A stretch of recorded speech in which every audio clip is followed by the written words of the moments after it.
বাড়ির থেকেও করছে। হ্যাঁ, মেলা টাকা ডিসকাউন্ট দেখতেছি। যাই সেই দামে মনে হয় হিট জিনিস হবে নি, দোকানও ভালো। আসসালামু আলাইকুম ভাই। ভাই মাল আরেকটা হাতে দাম তো ভালো তো ভাই। এগুলো ইম্পোর্ট করা ভাই। উগান্ডা থেকে স্পেশালি জাপান থেকে আমার ছোট ভাই তারা ভাই, ভাই কি লাগবে? এই যে তোমার এখানে ডিসকাউন্ট দেখলাম। হ্যাঁ ভাই ডিসকাউন্ট 3 পিস স্পেশাল ডিসকাউন্ট ভাই। মেলা করে 3 পিস না, 3 পিস নেওয়া লাগতো। ওই যে তোমার ভাবি আমার রাগ করে, বুঝছো?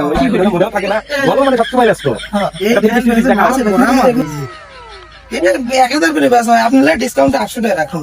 কে ভাই, এই একটা কথা কইলেন। আমি ওই যে কেবল দেখলাম এই জায়গা আপনার জন্য হইছে 700। ও ভাই এমআলের দাম 1000 আছে, ডিসকাউন্টে 200 টাকা কমাইছি। আপনি তো ডিসকাউন্টে অনেক খাচ্ছেন। কমাইছি। মালের দাম 700 আছিল, পরে আমার 1000 হলো। ডিসকাউন্টে 1000 হয়েছিল। 1700 থেকে ডিসকাউন্টে 1000 হয়েছিল। কারণ আপনার লাগে বড় ভাই মানুষ খতম 200 টাকা। না ভাই, কথা মিল করতেছে না। মিলে বলে ভাই ভালোভাবে নিয়েছেন। না ভাই, টাটা গুড বাই। মেলার দোকান বুঝলেন না কিছু কালকে বলে দেখতে 700 ডিসকাউন্টে, আজ আবার সেই মালের দাম হয়েছে 1000 টাকা, 200 টাকা ডিসকাউন্ট দিয়ে হয়েছে 800। না জুতের লাখ হইলাম। रुको जरा